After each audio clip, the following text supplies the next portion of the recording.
नमस्कार दोस्तों, Khan global studies के डिजिटल प्लेटफॉर्म पर आपका स्वागत है। जैसा कि सभी को पता है कि 68वीं संयुक्त प्रवेश परीक्षा बिहार लोक सेवा आयोग द्वारा आयोजित की गई थी, जिसके मुख्य परीक्षा के परिणाम किसी भी वक्त आने की संभावना है। मुख्य परीक्षा के रिजल्ट आने के बाद सभी उम्मीदवार साक्षात्कार की तैयारी में लग जाते हैं। इसी संदर्भ में साक्षात्कार की तैयारी कैसे करें, इस पर चर्चा करने के लिए आज हमारे साथ बिहार लोक सेवा आयोग के भूतपूर्व अध्यक्ष श्री आलोक सिन्हा जी मौजूद हैं। इस सेशन की शुरुआत करने से पहले हम उनका संक्षिप्त परिचय कराना चाहेंगे। आलोक कुमार सिन्हा 1979 बैच के आईएएस अधिकारी हैं, जिनकी प्रारंभिक शिक्षा प्रख्यात नेतरहाट विद्यालय से हुई थी, जो कि वर्तमान में झारखंड राज्य का एक हिस्सा है। उन्होंने 1976 में पटना साइंस कॉलेज से बीए फिजिक्स में स्नातक की उपाधि धारण की और उसके तत्पश्चात 1979 में वो आईएएस के लिए सिलेक्ट हुए और उन्हें बाद में बिहार काडर आवंटित किया गया। उन्होंने भारत सरकार के साथ साथ बिहार सरकार में भी विभिन्न पदों पर कार्य किया। उन्होंने बिहार में विकास आयुक्त के अलावा उद्योग, कृषि, उत्पाद शुल्क और निषेध, गन्ना और आपदा प्रबंधन के विभागों के प्रमुख सचिव रहे। उन्होंने केंद्रीय प्रतिनियुक्ति के रूप में भारत सरकार के ग्रामीण विकास मंत्रालय में भी काम किया है। अंत में उन्होंने बिहार राज्य योजना बोर्ड के प्रधान सलाहकार के रूप में भी कार्य किया, जहां उन्होंने 2015 में वीआरएस लिया और उसके बाद बिहार लोक सेवा आयोग के अध्यक्ष के रूप में नियुक्त हुए और इस पद पर वो 2018 तक बने रहे। जब वह बीपीएससी के अध्यक्ष के रूप में शामिल हुए तो बहुत सारी परीक्षाएं लंबित थी। हर परीक्षा अदालती मामलों का सामना कर रही थी। उन्होंने समस्याओं के मूल कारण का पता लगाने की कोशिश की और जिसके बाद बिहार लोक सेवा आयोग द्वारा आयोजित सभी परीक्षाएं सुचारू रूप से समय पर आयोजित की गईं। सर शुरू में अपने ओपनिंग रिमार्क के साथ इस सेशन की शुरुआत करेंगे। उसके बाद कुछ उम्मीदवारों के उनके सामने जो प्रश्न है उनको हम सामने रखेंगे। धन्यवाद सुमन जी। जैसा कि सुमन जी ने बताया, मैंने लगभग 36 वर्ष तक बिहार कैडर में भारतीय प्रशासनिक सेवा में काम किया। 1915 से मैंने 3 वर्ष के लिए बिहार लोक सेवा आयोग के अध्यक्ष पद पर कार्य किया। इस अवधि में मुझे विभिन्न प्रतियोगिता परीक्षाओं के लिए जो उम्मीदवारों की समस्याएं होती है, उनकी जो आकांक्षाएं होती है, उसके बारे में मुझे भी बहुत ज्ञान प्राप्त हुआ। साथ साथ बिहार लोक सेवा आयोग के पहले मैं बिहार के कर्मचारी चयन आयोग के अध्यक्ष पद पर भी काम किया था और वहां जो मेडिकल इंजीनियरिंग प्रवेश प्रतियोगिता होती है, उसकी भी संस्थान का मैं नियंत्रक रहा था। इस कारण से मुझे विभिन्न परीक्षाओं की और छात्रों की जो समस्या होती है, उसके संबंध में मैंने बहुत सारे विचार किए। तो आज मैं सबसे पहले ये कहूंगा कि हमें ये जानना चाहिए कि हमारे छात्र जो बिहार लोक सेवा आयोग के लिए तैयारी कर रहे हैं और अब वो इंटरव्यू की तैयारी कर रहे हैं, उन्हें आयोग के गठन के संबंध में जानकारी होने से उन्हें सुविधा हो। मैं जो बताऊंगा वो केवल बिहार लोक सेवा आयोग ही नहीं, आप में से बहुत से संघ लोक सेवा आयोग की परीक्षा आईएएस की भी तैयारी कर रहे होंगे और कुछ अन्य स्तर की भी परीक्षाओं की तैयारी कर रहे हैं। तो ये जानकारी शायद आपके लिए जरूर ही लाभप्रद है। सबसे पहली बात है कि ये नहीं समझिए कि लोक सेवा आयोग का जो साक्षात्कार होगा वो एक निश्चित पैटर्न से होगा। अगर आपकी ये आशा है मैं आज आपको कुछ उसके ऐसे गुण बताऊंगा या क्या प्रश्न आएंगे, तो वो आशा नहीं रखिए। मैं आपको किस प्रकार से जाइए और किन बिंदुओं पर ध्यान दीजिए, इसके संबंध में जानकारी दूंगा। चाहे वो बिहार लोक सेवा आयोग हो या संघ लोक सेवा आयोग हो, उसके अध्यक्ष और सदस्य कोई स्थायी नहीं होते हैं। वो बाहर से आते हैं, चाहे प्रशासनिक सेवाओं से, अध्ययन के क्षेत्र से, एकेडमिक के क्षेत्र से 3 साल 5 साल रहते हैं। इसके अलावा जो इंटरव्यू बोर्ड होता है, उसकी अध्यक्षता तो आयोग का एक सदस्य करता है, मगर 4-5 सदस्य जो रहते हैं वो प्रशासनिक सेवा, पुलिस सेवा या शैक्षिक सेवा, एकेडमिक स्तर के होते हैं। मेरे कहने का ये मतलब होता है कि इंटरव्यू की कोई निश्चित प्रक्रिया नहीं कही जा सकती। जब भी जो सदस्य होते हैं और इंटरव्यू बोर्ड होते हैं, वो अपने विवेक के हिसाब से छात्रों का मूल्यांकन करता है और उनकी क्षमता को देखता है। तो अब ये प्रश्न है कि हमारे जो इंटरव्यू बोर्ड क्या चाहता है। आप लोक सेवा आयोग की परीक्षा में शामिल हुए हैं आप एक अधिकारी बनना चाहते हैं, तो आपसे अपेक्षा क्या है?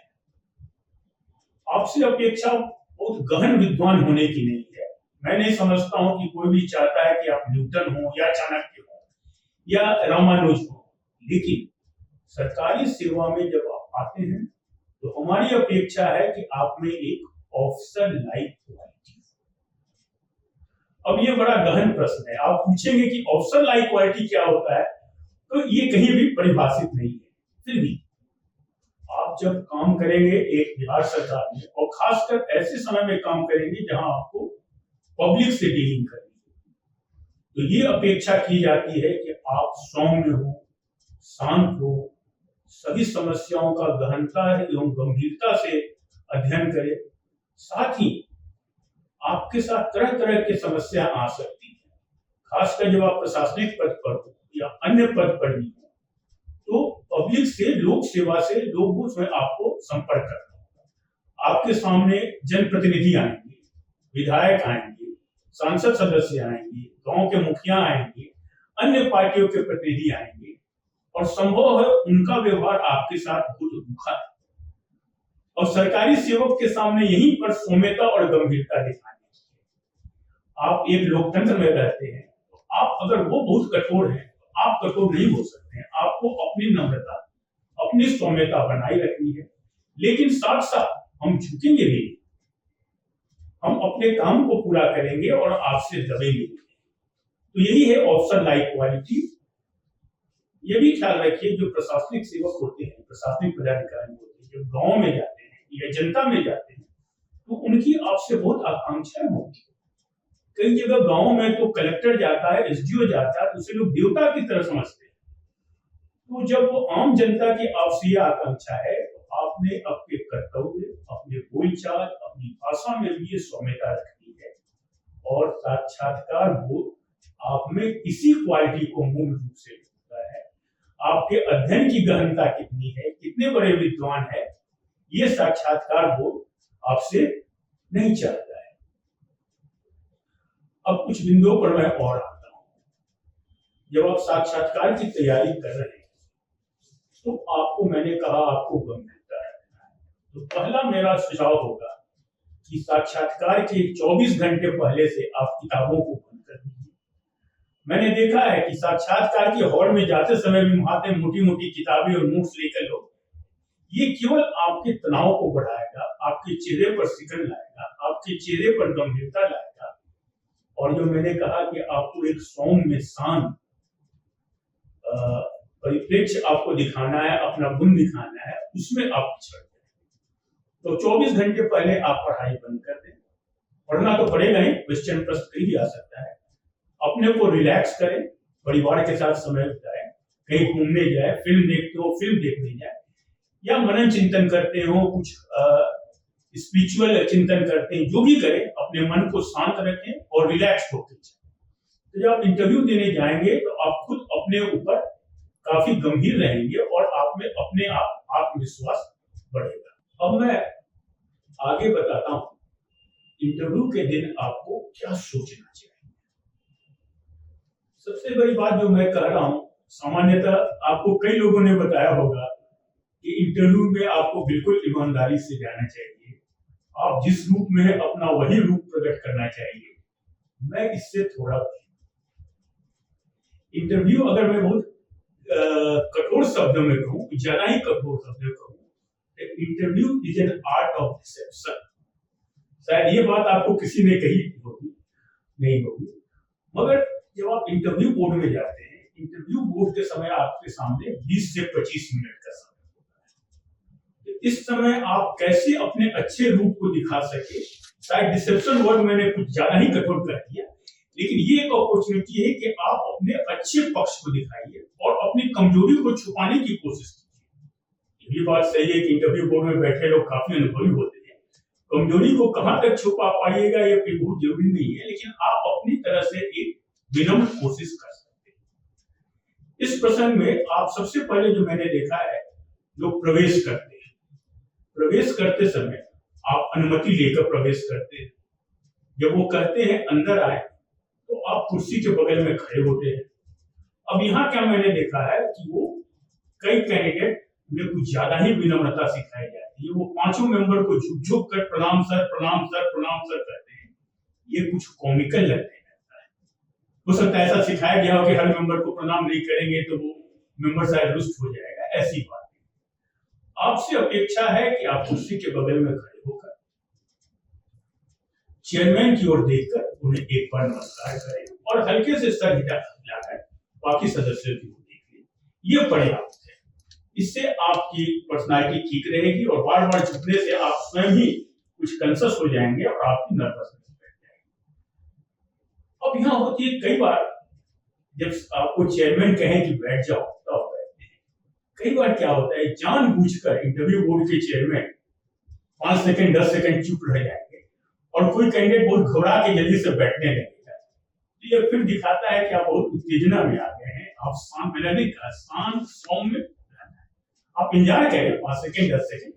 अगर किसी कारण से हो सकता है वो कागज देख रहे हो तब 10 सेकंड बाद आप कहिए मे आई सिट डाउन सर, तब आप बैठिए। ये बहुत महत्वपूर्ण बात है ना। कुर्सी पर बैठने के समय भी मैंने देखा है बहुत लोगों को बहुत सिखाया जाता है।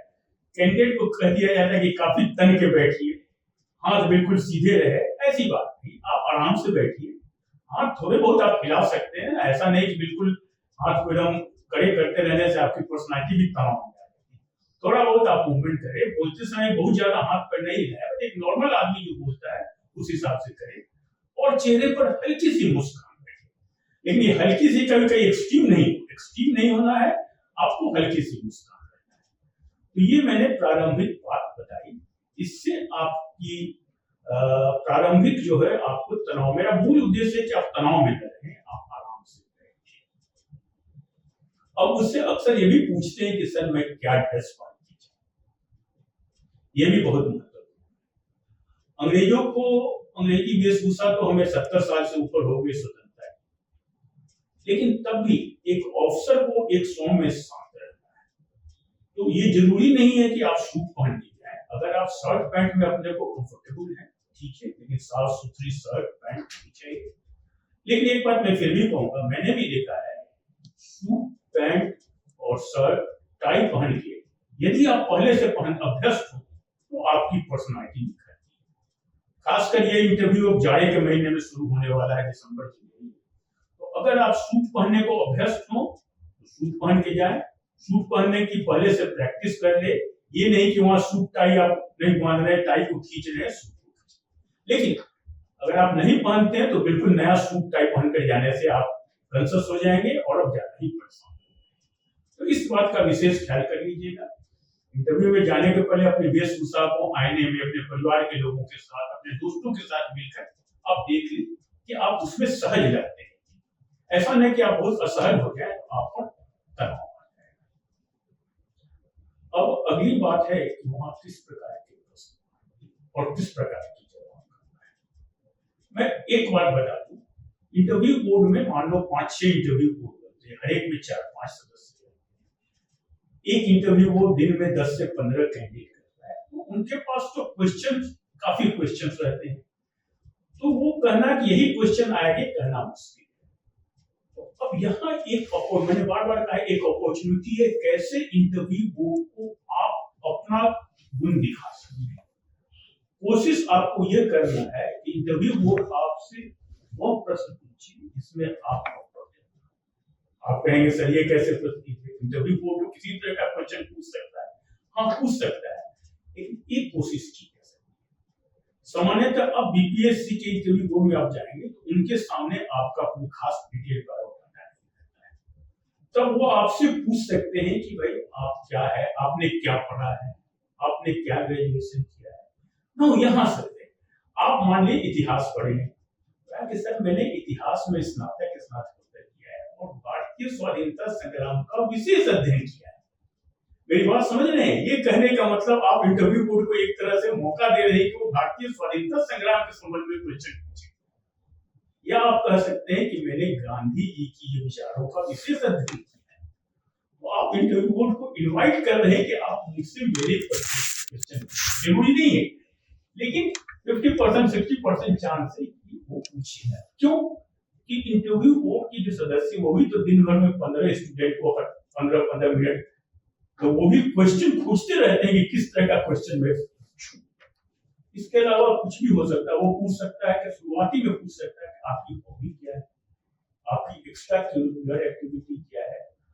अब यहाँ लोग बहुत एक फिर मौका मिस कर जाते हैं। वो जैसे मैंने सुना कोई कह दिया कि साहब मुझे संगीत बोल या कुछ भी बोलना है, संगीत में इंटरेस्ट है। अब पूछा संगीत में कौन सी म्यूजिक करते हो, वेस्टर्न म्यूजिक, क्लासिकल म्यूजिक। अब वो कहता है इधर उधर चेहरा देखने लगता है, क्या आपने राग सुना है, राग भैरवी सुना है, राग मानकोस सुना है, या वेस्टर्न म्यूजिक में आपने बीथोवन सुना है। मेरा मतलब है हॉबी जो है ना, ये आपके हाथ में बहुत बड़ा हथियार है।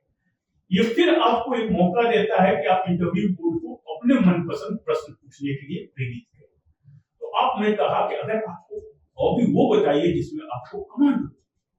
आप कहेंगे मुझे फिल्म म्यूजिक सुनने का शौक है, फिल्म म्यूजिक पर भी क्वेश्चन हो सकता है। प्रमुख म्यूजिशियन कौन कौन हैं, कौन कौन से ऐसे गाने हैं जो कि क्लासिकल राग पर आधारित हैं, कुछ रागों के बारे में बताएंगे। कुछ लोग कह रहे थे कि मैं क्रिकेट खेलता हूं, तो मैंने पूछा क्रिकेट में क्या आपने कभी बॉडी लाइन बॉलिंग सुनी है? मेरा कहना है जो भी आपको हॉबी के पहले तैयारी करके जाओ। हॉबी आपके हाथ में पूरा एक मौका है, ऐसी चीज हॉबी बोलो जिसके बारे में आप अच्छी तरह से जानते हो, और तब आप इंटरव्यू बोर्ड के सामने एक अच्छा प्रदर्शन दे सकते हो। अब है कि ये तो मैंने कहा, ये कोशिश आपकी रहेगी। अब है कि क्या प्रश्न आ सकते हैं। अब जैसे कोई भी प्रश्न आए, मान लो समसामयिक घटना पर है, तो मान लो कि मैंने पूछ दिया कि भाई अभी इजराइल में और गाजा में हमास के बीच युद्ध चल रहा है, क्या आपने बारे में इसकी जाना है? तो कोई सिखा देता है कि वो to the point brief answer देना है। हाँ सर, इजराइल हमास में युद्ध चल रहा है, वो बंधक क्या करके यहाँ आप फिर गलती कर रहे हैं। यहाँ आप इतने के अलावा थोड़ी सी अपनी तरफ से बोलिए कि इजराइल में और पैलेस्टाइन में क्या समस्या है, उस समस्या के हल के लिए क्या कोशिश की गई है। तो फिर देखिए, फिर इसके बारे में इंटरव्यू वो तब इससे आपसे सप्लीमेंट्री क्वेश्चन पूछ सकता है, लेकिन ये मौका है कि आप अपने ज्ञान को प्रदर्शित कीजिए। दूसरी बात, कई लोग पूछते हैं कि सर क्वेश्चन आते हैं, मैं उनका जवाब या मुझे नहीं आता है।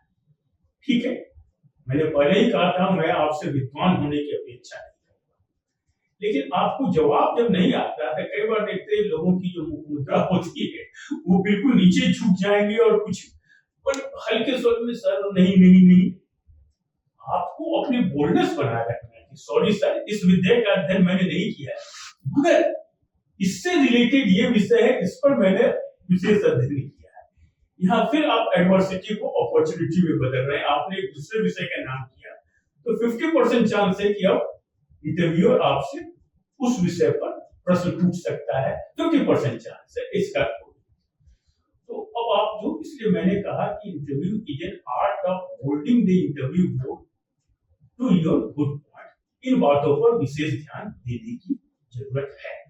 साक्षात्कार के लिए एक और भी महत्वपूर्ण बिंदु है जो मैं आप लोग को बताना चाहूंगा। मैंने पहले भी कहा है और हमेशा कहता हूं, उम्मीदवार को शांत, सौम्य, सहज रहना है, क्योंकि सरकारी कार्यकलाप के दौरान कई बार मौके आएंगे जब आप उत्तेजित हो जाएंगे। इसी उत्तेजना पर रोक रखना ही अवसर लायक पॉइंट है।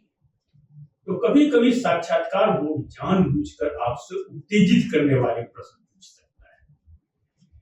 जैसे मैंने कभी कहा कि आपने देखा कि आप इंजीनियरिंग के स्टूडेंट थे, आपने सब्जेक्ट सोशियोलॉजी ले लिया, आप अभी किसी पद पर, सेल्स टैक्स के पद पर काम कर रहे हैं और आप नौकरी छोड़कर दूसरा पद काम करना चाह रहे हैं। मैं क्यों ना मानूं कि आप सरकारी सेवा के लिए पूर्णतया अक्षम हैं, अयोग्य हैं, आप मुसीबत का सामना नहीं कर सकते हैं, आप पलायन। इस तरह का मैं आपको उत्तेजित करने के लिए जानबूझकर पूछता हूं। उस समय आपको अपने पर नियंत्रण रखना है, घबराना नहीं है। आपको बड़ा सौम्य सुन के जवाब देना है कि सर, हर कैंडिडेट को चाहता है, उसकी कुछ एम्बिशंस होती है, आकांक्षाएं होती है। इसके लिए मैंने मेहनत की और मैं कोशिश करता रहता हूं। मैं कठिनाइयों से जूझता हूं, कठिनाइयों से भागना नहीं चाहता। ये बहुत महत्वपूर्ण है, कई बार होते हैं। कई बार महिला उम्मीदवारों से भी हम लोग कभी पूछ देते हैं कि आप नौकरी करेंगी तो घर का कामकाज कौन देखेगा। उन्हें भी बोल्डली इसका जवाब देना चाहिए। जब बोल्डली मैंने कहा तो एक बात और है, आपको बोल्डनेस रहना चाहिए आपको, लेकिन तब भी विनम्रता नहीं छोड़ना चाहिए। कई बार साक्षात्कार बोर्ड जो आपसे प्रश्न पूछेगा वो आपको चुभेगा या आप उससे बिल्कुल ही सहमत नहीं है, लेकिन नम्रता के साथ, सर ये एक विचार आपका है लेकिन मैं नम्रता के साथ कहूंगा कि मैं इससे कुछ दिन विचार रखता हूं और मेरे विचार इस प्रकार है। कई बार लोग इन सब मामलों में अपनी आवाज धीमे कर जैसे नर्वस हो गए हैं, वैसा नहीं करना है। आपको बोल्ड बनाए रखना है लेकिन नम्रता के साथ। तो ये कुछ प्रारंभिक बिंदु है, इन पर आप ध्यान देंगे तो काफी हद तक इंटरव्यू बोर्ड आपकी क्षमता से प्रसन्न होगा। सर आपने अभी ड्रेस कोड के बारे में बताया, इसके साथ साथ थोड़ी जानकारी हमें कलर कॉम्बिनेशन कैसा होना चाहिए इसके बारे में भी हमारे उम्मीदवारों को बताए तो ज्यादा अच्छा रहेगा। मैंने हर प्रश्न के लिए शुरू में ही रामबाण उपचार कर सकते हैं बताया था। आपको सौम्य और संभ्रांत लुक देना है। तो सूट का पहनना बहुत फ्लैशी नहीं होना चाहिए, ब्लैक हो, ब्लू हो, डीप ब्लू हो, शर्ट भी लाइट कलर का व्हाइट हो, हल्का आसमानी हो। मेरा कहना है जो एक सौम्य से, बहुत ज्यादा लाल पीला वो कपड़े पहन के नहीं है, वो दिखेगा कि आप, या आप जीन्स शर्ट पहन के, वो भी दिखेगा कि आप बहुत गंभीर नहीं है, आप चीजों को गंभीरता से नहीं लेते। तो मैं फिर कहूंगा ड्रेस, अगर आप पर सूट पहनने में आपको दिक्कत नहीं है, असहज नहीं है, तो सूट टाई पहन के जाए। सूट जरूर डार्क कलर का होगा, लाल नहीं, हरा नहीं, ब्राउन भी छोड़ सकते हैं। ब्लैक और ब्लू आप कोशिश कीजिए रहने की, और हल्के कलर की शर्ट, क्रीम हो, हल्का व्हाइट हो, ये आप पहन कीजिए। सर महिलाओं का ड्रेस किस प्रकार होना चाहिए इसके बारे में भी थोड़ा बताइए। महिलाओं के संबंध में अगर वो साड़ी पहने, अच्छे से साड़ी पहने तो अच्छा उनका लुक होता है। सलवार सूट में भी कोई आपत्ति नहीं है, लेकिन मैंने देखा है साड़ी पहनते समय उनकी पर्सनालिटी अच्छे से बशर्ते आजकल यंग लड़कियां होती, हो सकता है साड़ी पहनने की उनकी आदत नहीं होकर उस हालत में वो असहज हो जाए, तो उस समय हल्के कलर की सलवार सूट भी चलेगा। कुछ लोग आजकल कोट पैंट पहन कर भी महिला आती है, ठीक, वो भी आ सकती है। सर मेरा अगला प्रश्न साक्षात्कार के माध्यम से संबंधित है। बहुत सारे छात्र अमूमन ऐसा देखा गया कि उन्होंने अंग्रेजी माध्यम में बीटेक किया है, लेकिन जब इस परीक्षा की तैयारी करते हैं तो वो अंग्रेजी माध्यम की जगह हिंदी का चुनाव कर लेते हैं। तो ऐसे में उन्हें साक्षात्कार के लिए किस भाषा का प्रयोग करना चाहिए? इसके संबंध में मैं ये बता, पहली बात, आप बिहार सरकार में सेवा करते हैं। बिहार की ये आपको कई बार ग्रामीण क्षेत्रों में, जिला में भी काम करना पड़ेगा, तो आपको हिंदी की अच्छी जानकारी हो, ये अपेक्षा जरूर है। वहां पर जब आप जाएंगे साक्षात्कार, तो सामान्यतः साक्षात्कार आपसे हिंदी में ही प्राप्त। इस स्तर पर अगर कोई प्रश्न है, आपको जवाब हिंदी में ही देना चाहिए। मगर कोई ऐसा तकनीकी विषय हो, इकोनॉमिक्स का, साइंस का, इंजीनियरिंग का, जहां आपको महसूस होता है कि इसमें मैं अंग्रेजी में ठीक से जवाब दूंगा, तो आप कहे सर ये थोड़ी एक तकनीकी विषय है, मैं इसका जवाब अंग्रेजी में देना चाहता हूं, वो कहेंगे हाँ, तब आप अंग्रेजी में करें। तो इस बात का ख्याल रखें कि जो भी सदस्य अध्यक्ष अगर आपसे हिंदी में प्रश्न पूछे तो आप हिंदी में जवाब देंगे, अंग्रेजी में प्रश्न पूछे तो अंग्रेजी में जवाब देंगे, और अगर अंग्रेजी हिंदी में दिक्कत है तकनीकी तो आप उनसे परमिशन लेंगे। लेकिन कभी कभी ये भी होता है, मैंने देखा है, ये कुछ दिमाग में कैंडिडेट के भर दिया जाता है कि साहब अंग्रेजी, राटेदार अंग्रेजी और इंग्लिश एक्सेंट में बोलो तो इंटरव्यू बोर्ड इम्प्रेस हो जाएगा। इंटरव्यू बोर्ड इतनी आसानी से इम्प्रेस नहीं होने वाला है कि आपकी फॉरेन एक्सेंट की इंग्लिश समझकर वो आपको ज्यादा। तो ये आप ख्याल रखिए, और ये कभी इंटरव्यू बोर्ड के सामने ये प्रकट मत होने दीजिए कि सर मैं हिंदी नहीं जानता हूँ या हिंदी मेरी कमजोर है। ये भी फैशन है आजकल, यंग लड़के लड़कियों में फैशन है कि यार हमारे हिंदी वेरी वीक है ना, वो बड़े गर्व के साथ ये बात करते हैं। तो ये कभी भी आप प्रतीक अंग्रेजी में कंफर्टेबल है, कह दीजिए कि सर ये तकनीकी विषय है, मैं ये नहीं कहिए कि मैं हिंदी में कम। मैं समझता हूं मैंने आपकी बात का उत्तर दे दिया है। सर इससे संबंधित एक और प्रश्न है, बहुत सारे उम्मीदवार जो है वो अंग्रेजी भाषा में परीक्षा का माध्यम चुनते हैं, लेकिन जब वो इंटरव्यू के लिए जाते हैं तो वो हिंदी माध्यम में साक्षात्कार देते हैं, लेकिन साक्षात्कार देने के साथ साथ उसमें अंग्रेजी शब्दों का भी प्रयोग करते हैं। अंग्रेजी शब्दों का प्रयोग कहां तक उचित है? इसमें कोई दिक्कत नहीं। आप देखें, मैं भी आपको हिंदी में बात कर रहा हूँ, लेकिन बीच में मैंने कई शब्द अंग्रेजी में कहे, ये पूरी तरह स्वीकार्य है। आप हिंदी में ही बात करते हैं, तकनीकी शब्द या कुछ शब्द अंग्रेजी में बोलते हैं, उसमें कहीं कोई आपत्ति नहीं। सर, इंटरव्यू रूम में जाने के बाद अमूमन कभी कभी ऐसा पूछा जाता है कि आप अपने बारे में बताइए, इंट्रोड्यूस योरसेल्फ। सर, इसमें किन किन तथ्यों को शामिल किया जाना चाहिए? ये तो एक बहुत बड़ी अपॉर्चुनिटी है। मैंने पहले ही कहा कि इस अपॉर्चुनिटी को ग्रैब कीजिए। आप अपने गुणों के बारे में बताइए। मैंने बड़ी लगन से पढ़ाई की है, मैंने ये विषय किया है, इस विषय में डॉक्टरेट किया है, इसमें मैंने खास विषय का अध्ययन किया। यहीं पर कैच है, खास विषय का अध्ययन किया, उस विषय का नाम ले रहे हो वो बताओ। ये बहुत बड़ी अपॉर्चुनिटी, अपने बारे में बताइए। या मैं अभी यहाँ पर नौकरी कर रहा हूँ और इस नौकरी में इन खास बातों पर मैं ध्यान देता हूँ। मैं कहीं ऑडिटर अकाउंटेंट का काम कर रहा हूँ, वहां मैंने बैलेंस शीट बनाने की, ऑडिट करने की विशेष जानकारी। आप फिर जैसे मैंने कहा, इंटरव्यू बोर्ड को इनवाइट कर रहे हैं कि आप उससे बैलेंस शीट और अकाउंट्स के बारे में पूछिए। तो ये बहुत अच्छी अपॉर्चुनिटी है। आप अपने बारे में खुल के बताइए, अपनी अच्छाइयों का खुल के बताइए। कुछ लोग कहेंगे बहुत मानेंगे, अपनी कमियों का बखान मत कीजिए। अगर वो पूछेंगे तब कीजिएगा अपनी अच्छाइयों का, अपने जो स्ट्रॉन्ग पॉइंट्स है, आपके सब्जेक्ट में क्या क्या स्ट्रॉन्ग पॉइंट था, आपकी प्रेजेंट सर्विस में क्या क्या स्ट्रॉन्ग पॉइंट है, इसका विवरण जरूर दीजिए। एक और प्रश्न है सर, जो आमतौर पर बच्चों से पूछा जाता है कि आप बिहार प्रशासनिक सेवा या बिहार पुलिस सेवा में क्यों आना चाहते हैं? मैं अगर फ्रैंकली बोलूं, मैं अगर इंटरव्यू बोर्ड में रहूंगा तो कभी ऐसा प्रश्न नहीं पूछूंगा, लेकिन इंटरव्यू बोर्ड के ऊपर मेरा कोई कंट्रोल नहीं है। वहां मैंने कहा, कई बारे मेंबर होते हैं, कई तरह के मेंबर आते हैं, तो कुछ भी वो पूछ सकते हैं। हम सभी जानते हैं कि हम चाहते हैं कि ऊंची से ऊंची सेवा मिले। आदमी चाहता है, जिसे जनता की भाषा में पावरफुल पोस्ट कहा जाता है, कि वो पावरफुल है या नहीं, ये तो हम लोग 40 साल सर्विस के बाद जानते हैं। तो हर लड़के की एम्बिशन है कि वो ऊंची से ऊंची, तो उसको वो इसके लिए क्यों चाहते हैं, ये प्रश्न पूछा जी देते हैं। चूंकि इंटरव्यू बोर्ड ने कहा है, मेरी तरफ आप उसे काउंटर नहीं कर सकते हैं। आपको कहना होगा कि सर, मेरी बचपन से ही आकांक्षा रही है कि मैं राज्य प्रशासन के उच्चतर पदों पर जाऊं। तो इस उच्चतर पदों में मुझे बिहार पुलिस सेवा या बिहार प्रशासनिक सेवा की बात की, मैं इसके लिए प्रयास करता हूँ। साथ साथ यहाँ पर एक सरकारी सेवक होने के नाते मेरी प्रतिष्ठा भी समाज में है। इस सरकार की विभिन्न फैसिलिटी भी है, विभिन्न वेतनमान भी अच्छा है। पुनः यहाँ ये भी वेतनमान अच्छा है तो ये हो जाए केवल पैसे की है, तो वेतनमान अच्छा के साथ, पर उससे भी बड़ी बात है कि मुझे यहाँ जनता की समस्याओं को समझने और राज्य के विकास के लिए कुछ काम करने का प्रत्यक्ष मौका मिलेगा।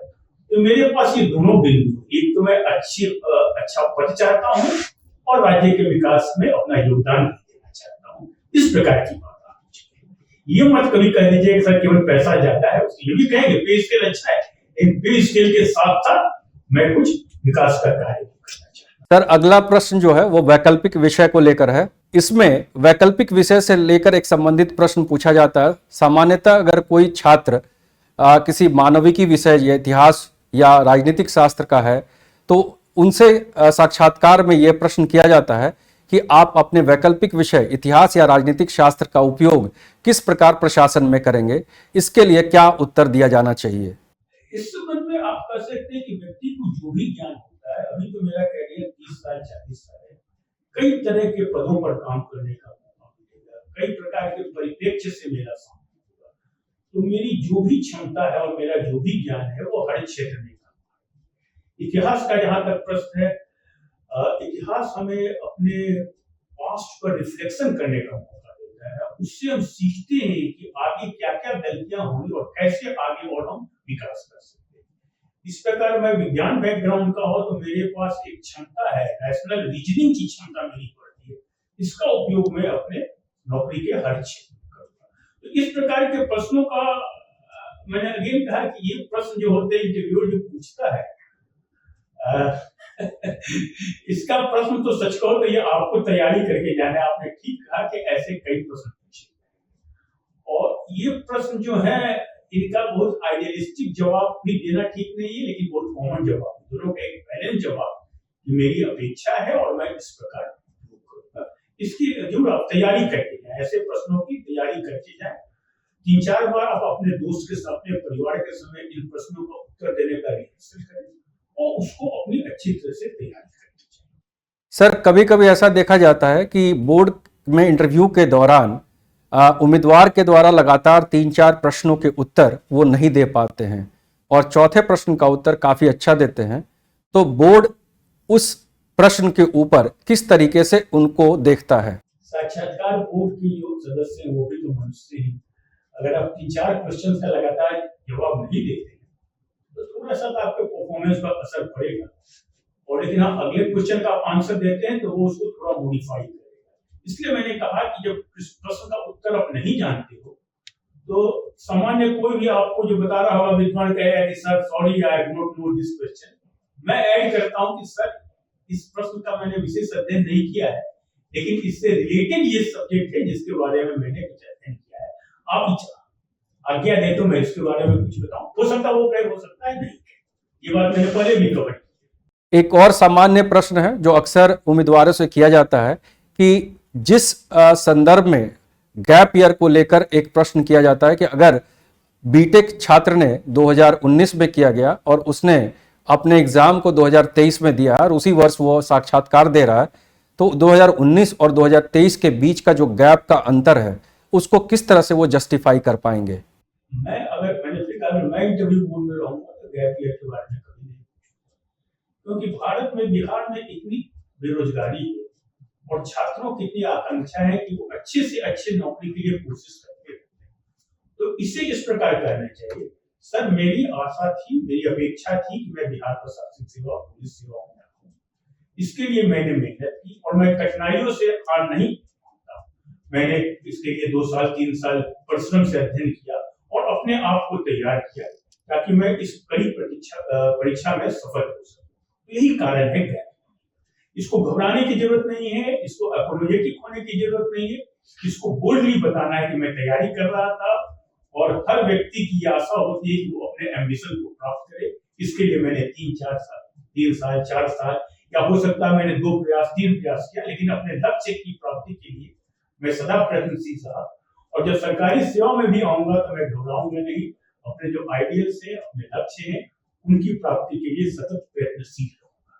तो देखिए, इसको आप पॉजिटिव रूप में आपने जवाब बना सकते हैं। सर, क्या ग्रेजुएशन से संबंधित या ग्रेजुएशन के सिलेबस के आधार पर भी प्रश्नों को साक्षात्कार में पूछा जाएगा? हाँ, मैंने कहा इंटरव्यू बोर्ड को इतने तरह के सवाल, उनके सामने 10 से 15 कैंडिडेट आते हैं, हर कैंडिडेट से अलग अलग तरह के क्वेश्चन, तो वो भी तो सब्जेक्ट की तलाश में रहते हैं। तो अगर आप उन्हें पता चलेगा कि आपका सब्जेक्ट लिया था या एमबीबीएस थे, बीटेक थे, तो कुछ सामान्य प्रश्न उसमें हो सकता है। इंटरव्यू में कोई इंजीनियर होंगे या डॉक्टर होंगे इसकी उम्मीद कम है, इसलिए उसकी बहुत गहन नहीं आएगा। लेकिन एमबीबीएस जैसे आते हैं तो कुछ सामान्य वायरस के बारे में, कोरोना के वायरस में, निमोनिया, आजकल चाइना में निमोनिया चल रहा है, उससे संबंधित सवाल पूछे जाते हैं। इंजीनियरिंग में भी अगर आप जाते हैं तो हो सकता है बोर्ड में कोई इंजीनियर मेंबर हो, नवी मेंबर हो तो अभी मैं पूछ सकता हूँ अर्थक्वेक क्या होता है या टनलिंग चल रही है वो क्या होता है।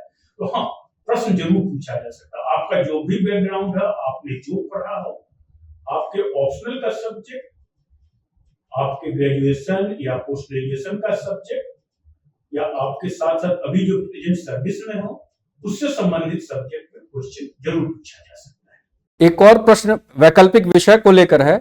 अक्सर ये पूछा जाता है कि वैकल्पिक विषय और आपका जो ग्रेजुएशन का जो विषय है उसमें अंतर होता है, वो उससे भिन्न लेते हैं, तो इसमें इसका उत्तर किस प्रकार दिया जाना चाहिए? इसका जवाब तो वही जो मैंने कहा कि परीक्षा एक कला है। मैंने अध्ययन किया और मैंने ग्रेजुएशन में जो साइंस या बीटेक सब्जेक्ट लिया था, मैंने पाया कि मैं जो मैंने लिया है उसमें अधिक नंबर डाल, बहुत इसमें फ्रैंकली बोलने की जरूरत है, मैं उसमें ज्यादा नंबर डाल सकता हूँ। और खासकर एक बात ये भी है कि हमारे साथ जो जनरल स्टडीज के हैं उसमें काफी हद तक ह्यूमैनिटी से संबंधित political science, sociology, public administration, history cover करना पड़ता है। तो मुझे ये प्रतीत हुआ कि अगर मैं प्योर साइंस का इंजीनियरिंग का सब्जेक्ट छोड़कर अगर पॉलिटिकल साइंस, सोशियोलॉजी या जो भी लिया हो वो पढ़ूंगा तो मेरी जनरल स्टडी जो है मैं वो चीज पढ़ रहा हूँ, ये मुझे एडेड बेनिफिट होगा। इस तरह से आप कुछ उसका उत्तर, लेकिन ये कह देना कि वो बहुत कठिन था, आप इसको इस प्रकार से कहें कि मेरे जनरल स्टडी में भी ये सब्जेक्ट होगा और मुझे लगा कि मैं इसमें अच्छा नंबर ला सकता हूँ।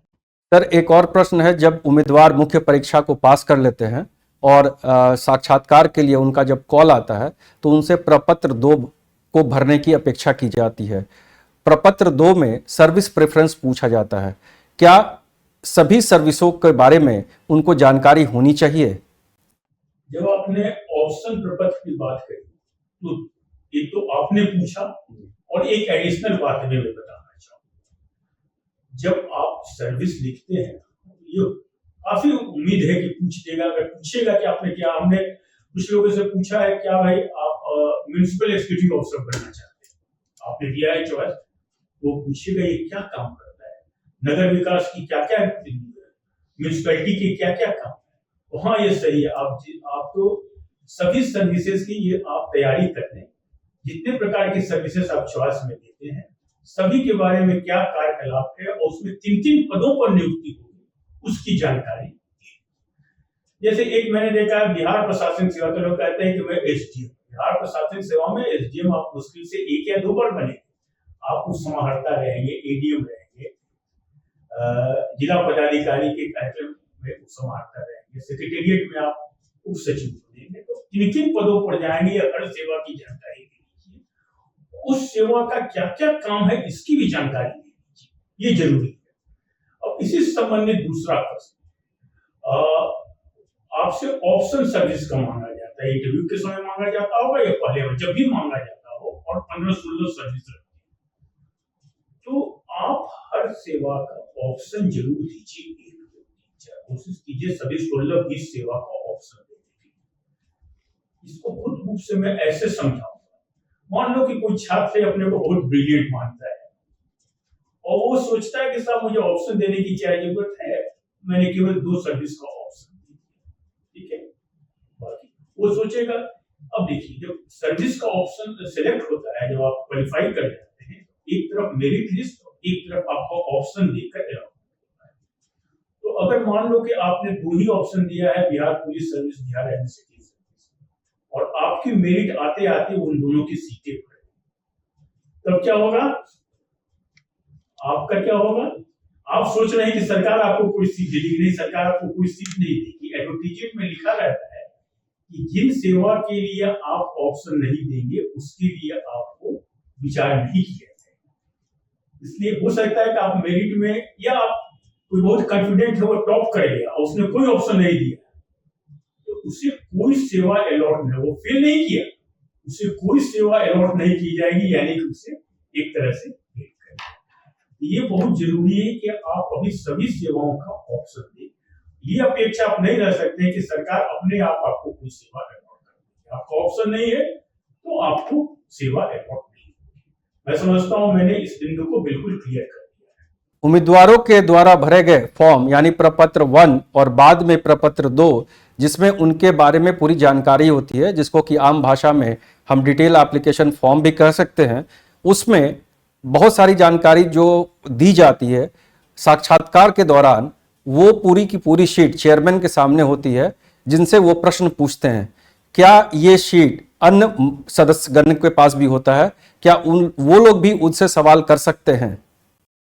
जहां तक बिहार लोक सेवा आयोग का प्रश्न है, मेरी नवीनतम जानकारी के अनुसार चेयरमैन या किसी भी सदस्य के समय कोई बायोडाटा नहीं होता है। आपको एक कोड नंबर दिया जाता है जो आप जाकर बताते हैं, इसलिए आपके संबंध में वही पूछता है। जैसे उन्होंने कहा था कि आप अपने बारे में बताइए, या कोई सदस्य पूछेगा आपने क्या ग्रेजुएशन किया है, या आपका सब्जेक्ट का चॉइस क्या था, आपकी सर्विस का क्या चॉइस था।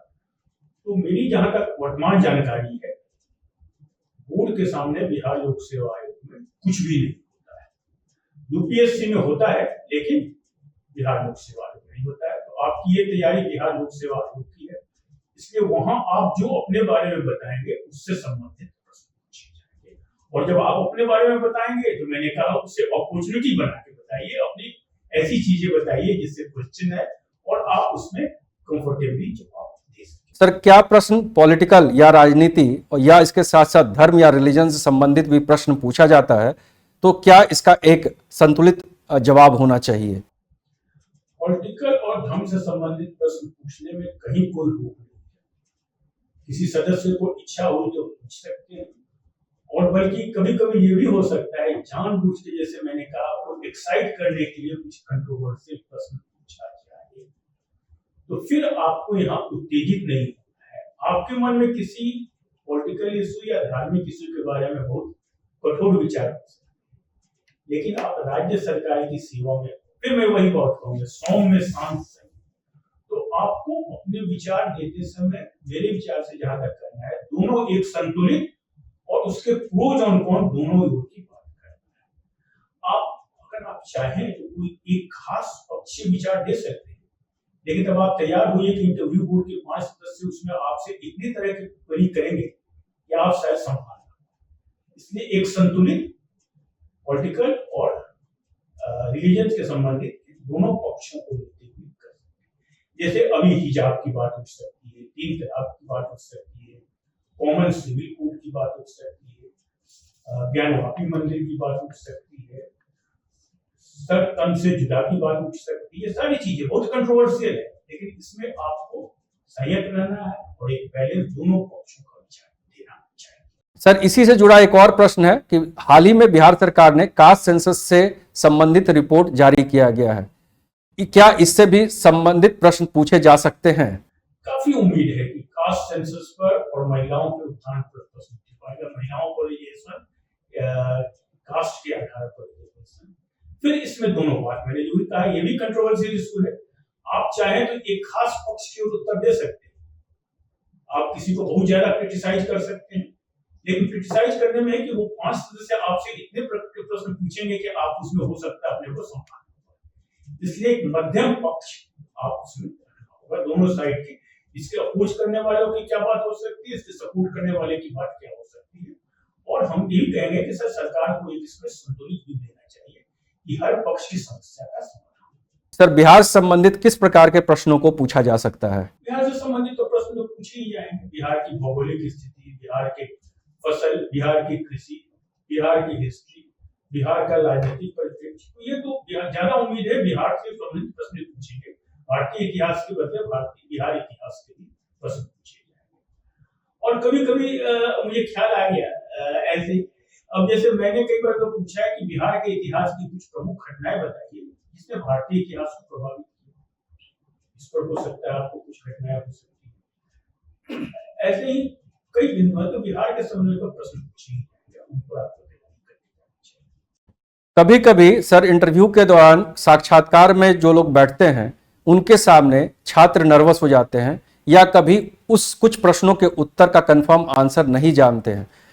इसमें वो उनके द्वारा, छात्रों के द्वारा कुछ शब्दों का प्रयोग किया जाता है, जैसे can I take some time, in my opinion. तो क्या इन शब्दों का प्रयोग किया जाना उचित है? कम से कम इस संबंध में स्थिति है, जैसे मैंने कहा, मैंने इसका विशेष अध्ययन नहीं किया, इससे in my opinion, I feel, ये सब सूची करता है कि आप श्योर नहीं, आप अंदर से कॉन्फिडेंट नहीं है, तो कोशिश करना चाहिए कि इन शब्दों को उपयोग ना करें। सर, एक और प्रश्न है जो कि बहुत ही महत्वपूर्ण है, how you maintain your confidence level in your interview room if suppose if you are stumble during the interview? Interview room में जब आप जाते हैं तो कभी कभी कैंडिडेट को दिया कि कुछ फास्ट बोलना शुरू करते हैं, जैसे बुलेट की तरह बोल रहे हैं, या कोई होता है कि बहुत रुक के करके बोलने लगता है। इन पर अपने आप को कंट्रोल करना है। किसी प्रश्न का उत्तर आया तो जरूरी नहीं कि आप तुरंत बोलिए, आप 4 सेकंड, 5 सेकंड, 10 सेकंड का समय थोड़ा सोच, लेकिन जब बोलिए फ्लुएंटली बोलिए, रुक के नहीं बोलिए, आधा सोच। तो अब ये सिचुएशन आ सकता है, उस स्थिति में आप उससे समय ले लिए, सर मैं think for few seconds, 5 second आप अपने को शांत कर लीजिए और तब बोलना शुरू कीजिए।